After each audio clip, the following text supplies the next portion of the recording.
안녕하세요, 여러분. 자, 오늘 이 시간부터는 여러분들과 함께 1장에 이어서 이제 확률 변수와 그리고 확률 분포에 대해서 조금 더 깊게 공부를 해보도록 하겠습니다. 그래서 오늘 함께 할 2장의 내용은 이제 이산형 확률 변수와 그리고 확률 분포에 대해서 함께 공부를 할 예정이고요. 여러분들이 지난 1장에 이어서 이제 확률의 개념과 함께 실제로 우리가 관심이 있어 하는 어떤 사건에 대해서 그 결과들을 하나의 함수의 개념으로 실수라고 하는 그 치역으로서 변환시켜주는 하나의 어떤 연결 관계를 그 확률 변수라는 것으로 이제 표현을 할 수 있다라는 것을 함께 공부를 했었습니다. 그러면 이제부터 이제 확률 변수의 기본적인 개념을 한 번 더 짚고 넘어가면서 이제 깊게 이산형 확률 변수는 무엇이며 그리고 그에 따른 확률 분포는 어떤 내용을 다루고 있는지 함께 살펴보도록 하겠습니다.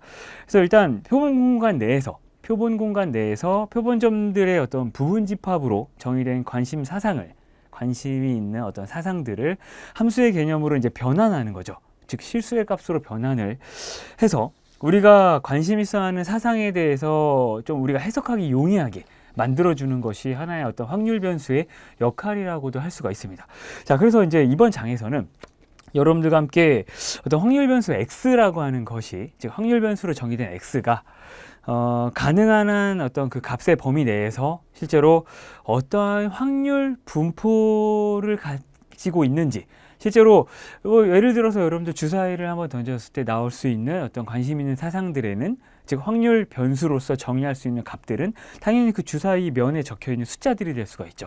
실수의 값으로 변환을 시켰을 때 1, 2, 3, 4, 5, 6이 나올 수가 있는데, 그때 그 각각의 실수의 값을 가지는 1, 2, 3, 4, 5, 6이 어떠한 확률의 특성들을 가지고 있는지, 그러므로 그 확률적 특성들을 x축, 즉 정의역으로서 확률 변수의 값을 쭉 늘어뜨려 놨을 때 그 y축으로서 대응되는 확률 값들을 찍어보면 어떠한 특성을 갖게 되는지, 즉 그것이 바로 확률 분포라고 하는 것의 개념으로서 이제 해석할 수 있다는 겁니다. 그래서 그런 내용들을 함께 다뤄볼 예정이고요. 그래서 그러한 어떤 확률 변수 중에서도 이제 이번 장에서는 여러분들 이산형 확률 변수에 대해서 함께 다뤄보도록 하겠습니다. 자, 그래서 여러분들 이산형 확률 변수를 이제 시작을 하면서 이번 장의 좀 큰 내용의 흐름은, 가장 먼저 이산형 확률 변수에 대한 개념과 그 개념을 실질적으로 여러분들 이해하실 수 있는 간단한 예제들을 통해서 이제 명확하게 정립을 할 예정이고요. 그리고 이산형 확률 변수의 평균과 분산, 실제로 이런 어떤 확률 변수들은 그 변수들 자체가 가지는 확률 값에 의해서 이게 평균적으로 어떠한 확률로 어떠한 값을 가지면서 이 사건이 발생하는지, 어떠한 결과값들이 나올 수 있는지를 이제 표현할 수 있는, 즉 해석할 수 있는 평균과 실제로 이제 분산이라는 것이 존재합니다.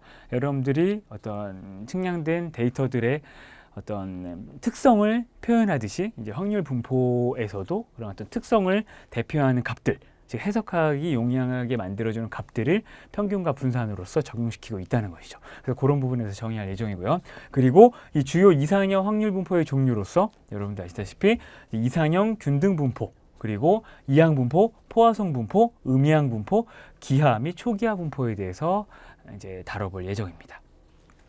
자, 그래서 여러분들 이산형 확률 변수부터 함께 진행을 해 보시면, 일단 확률 변수 x가 취할 수 있는 가능한 값, 이제 확률 변수로서 정의될 수 있는 가능한 모든 값이 이제 하나하나 셀 수 있는, 여러분들 이산형 확률 변수라고 하는 것의 정의를 1장에서 함께 공부하시면서 이 정의는 이제 이미 이제 숙지를 하고 계실 거라 생각이 들고요.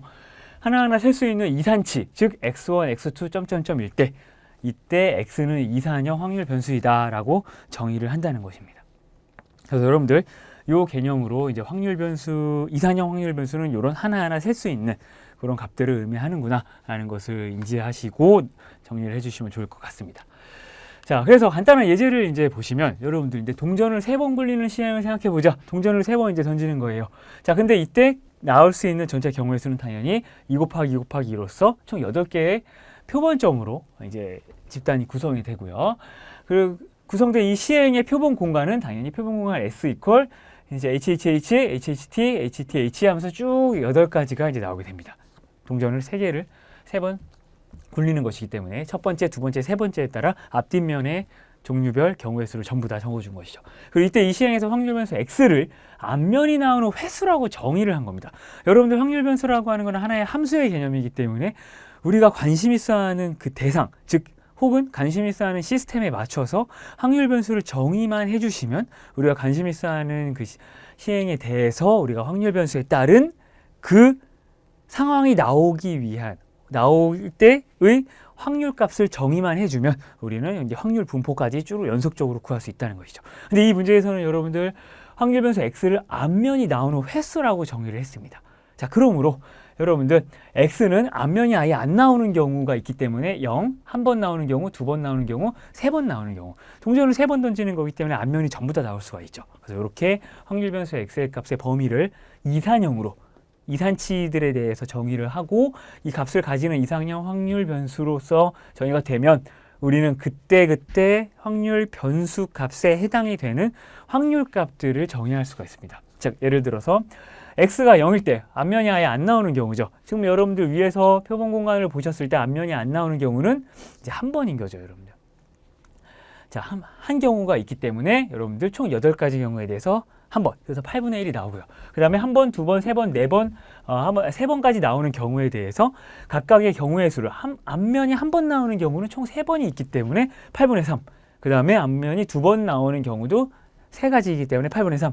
그리고 앞면이 3번 다 나오는 경우도 한 가지 경우밖에 없기 때문에 아예 안 나오는 경우랑 동일한 확률을 가지게 되죠. 그래서 8분의 1 이렇게 정의를 하게 됩니다. 자, 그리고 이때 이제 px equals 이제 0과 그리고 x equal 1, 2, 3일 때를 전부 다 더했다면 이제 확률 값의 총 합이기 때문에 이제 1이 되는 것을 알 수가 있다라는 것입니다. 여러분들 앞면이 안 나오는 경우, 한 번 나오는 경우, 두 번 나오는 경우, 세 번 나오는 경우는 전체 표본 공간을 전부 다 의미하는 것이 하는 경우의 수가 나오기 때문에 확률 값을 다 취해서 더하면 1이 나온다는 것은 이제 당연한 이제 이야기가 될 수가 있고요.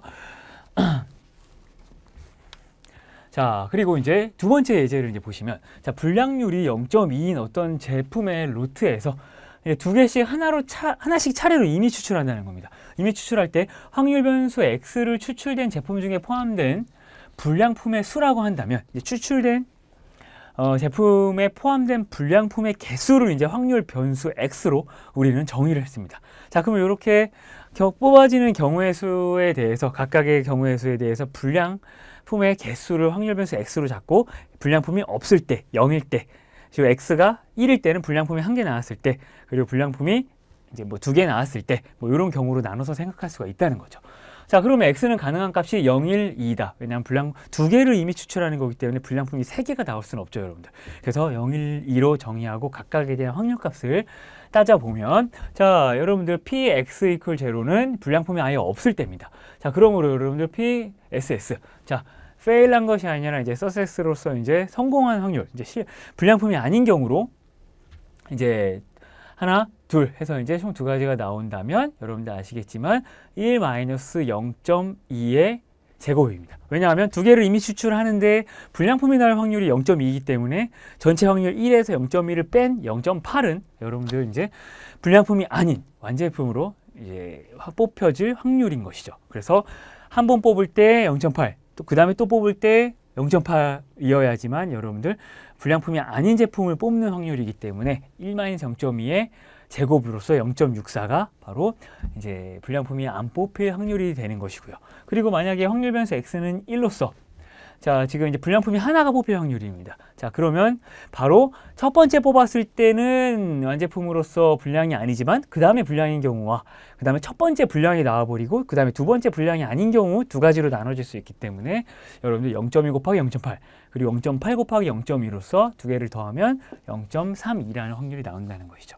자, 그리고 여러분들 x equal 이제 2, 둘 다 2개를 뽑았을 때 전부 다 불량인 경우에는 이제 전부 다 fail 났다. 그래서 0.2 곱하기 0.2 그래서 0.04라는 확률 값을 가지게 됩니다. 자, 그럼 여러분들 여기서 이 시점에서 또 한번 확인하셔야 될 것은 이 모든 각각 확률 변수에 대한 확률 값을 다 더했을 때 1이 나오는지 아닌지를 뭐 확인해 보실 필요가 있는 거죠. 그래서 역시 p x equal 0와 x equal 1과 x equal 2일 때를 다 더하면 0.64, 0.32, 0.04는 이제 총 합이 1인 것을 확인할 수가 있습니다. 그래서 여기서 이제 조금 시작을 하면서 말씀드렸듯이 F는 불량품. 자, 이제 여러분들 여기서 이제 S죠. 자, S는 양호품을 의미한다라는 개념으로 이제 정리해 주시면 될 것 같습니다. 자, 그래서 여러분들, 자, 이렇게 지금까지 여러분들 두 개의 예제를 풀어보시면서 저와 함께 이제 확률 변수라고 하는 것 자체를 실수의 개념으로 우리가 함수의 개념으로 변환해서 즉 우리가 관심 있어 하는 대상을 말로 막 풀어서 뭐 임의를 두 개를 추출하는데 불량품이 그 안에 포함되어 있는 불량품의 개수를 나는 좀 관심이 있는데 하고 막 풀어서 쓰는 것보다도 확률 변수 x라고 해서 불량품의 개수를 딱 그렇게 정의해 놓고 이런 식으로 표기를 해 나가면서 해석을 하면 굉장히 여러분들 직접 해석하시기에도 편하실 거고 우리가 직관적으로 이해하기도 굉장히 이제 편리하게 만들어지는 것입니다. 그래서 그런 개념들이 이제 하나의 확률 변수이고 그리고 확률 변수에 해당되는 각각의 확률 값들이 이산치로서 모두 표현이 되는 것을 이산 확률 변수에 해당하는 확률 값 그리고 그에 대한 경향성을 또 살펴보는 어떠한 형태로 확률값들이 분포가 되는지 모양을 살펴보는 것이 바로 이제 확률 분포를 해석한다라고 하는 것이죠. 자, 그래서 여러분들 뭐 x가 취할 수 있는 각각에 대한 확률값을 일반적으로 제네럴하게 이제 표현을 해보면 여러분들 이런 형태로 이제 표현이 될 수가 있죠. 자, 확률 변수가 이러한 값을 가진다고 할 때 이 값을 계산하는 것이 각각의 확률 변수에 해당되는 확률 값이고요. 이것의 여러분들 총합은 항상 이제 1이 나와야 한다는 것. 여러분들 확률의 개념으로 모두 이해하실 수 있을 것이고요. 자, 이때 이 이산형 확률 변수 x로서 가능한 총합은 1이고 자, 여러분들 x로서 가능한 이제 모든 값에 대해 자, 모든 값에 대해 여러분들께서 p 확률 변수에 대해서 이 값을 이제 i라고 하는 특정한 어떤 일부분의 확률 변수에 대한 확률 값이 아니라 모든 확률 변수에 대한 모든 확률 값 각각에 해당되는 확률 값을 알고 계신다면 자, 이것에 대해서 전부 다 알고 계신다면 여러분들은 이런 어떤 우리가 관심 있어 하는 그 사건에 대한 이제 x의 확률 분포를 이제 안다라고 할 수 있다는 겁니다. 여러분들께서 x의 확률 분포를 알고 또 그 확률 분포를 이용해서 다른 어떤 모집단에 대한 특성을 해석하거나 할 준비가 되어 있다라고 말할 수 있다는 것이죠. 자, 그래서 여러분들 이렇게 두 가지 예제를 기반으로 이런 일반적인 결과들을 바탕으로 한 확률 분포에 대한 개념적인 설명과 이해가 이제 충분히 되셨을 거라 이제 생각을 하고 이제 넘어가도록 하겠습니다. 자, 그래서 여러분들 이렇게 확률 분포에 대한 개념을 정립을 한 뒤에 여러분들과 함께 다시 한번 또 짚고 넘어가야 될 것은 무엇이냐면 자, 일반적으로 지금 이제 표현된 확률 변수에 대한 이 값을 전부 다 알고 있을 때 우리는 이 값을 일반적으로 자, 이렇게 확률 변수라고 해서 x를 정의한 뒤 다시 이 x 값을 다시 뭐 써주고 x가 x이다 라고 하는 것을 굳이 쓸 필요가 있는 게 아니라 이때 바로 이제 확률 변수 값을 그대로 적어주는 것이죠. 그럼 적어주면 바로 이 probability의 개념에 의해서 확률 값을 의미한다라는 것을 이제 표기법으로서 정의할 수 있게 되고요. 그럴 때 이 probability, 즉 확률 값을 의미하는 이것을 우리는 x의 확률 질량 함수라고 이야기를 합니다. 자, 확률 질량 함수라고 해서 probability mass 펑션이라고 이야기를 합니다. 그래서 여러분들 이제 이 시간 이후로부터 이 probability mass 펑션이라고 하는 이제 확률 질량 함수를 나타내는 이제 단어에서 이니셜을 따서 PMF라고 적혀 있는 것은 이제 확률 질량 함수를 의미한다라는 것을 이제 인지하시고 진행하시면 좋겠습니다. 자, 그래서 여러분들 이렇게 각각의 확률 변수에 대응하는 확률 값들을 의미하는 요 기호 수식 함수화된 개념으로서의 확률 값들을 나타내는 것이 바로 확률 질량 함수다라고 의미하는 것을 이해해 주시길 바라고요. 자, 그러면 이렇게 예제 2번을 마무리 짓고 다음으로 넘어가도록 하겠습니다.